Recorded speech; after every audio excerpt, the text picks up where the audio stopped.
تأكد في أنك في يوم من الأيام مهما كنت كريما سيأتي عليك يوم وتتوقف أو أن تترك. أشياء كثيرة اللي ما يكون فيها مقابل هي التي ستكسرك وليس الشخص. أنت من يكسر نفسه. تصنعون الدكتاتور أمامكم ثم يجرحكم. تظنون بأن كل شخص نعطيه هو سيقدر هذا العطاء والاهتمام.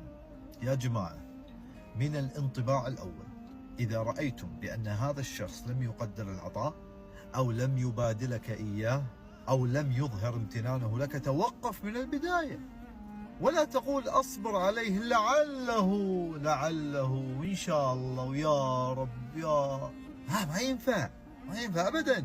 توقف من البداية. رأيت هذا الشخص ناكر جاحد، توقف. وأنا سبق وقلتها، حتى لو كنت أنا ورأيت امرأة سهلة جدا، ليش أتعب؟ ليش يعني أعمل أي مجهود؟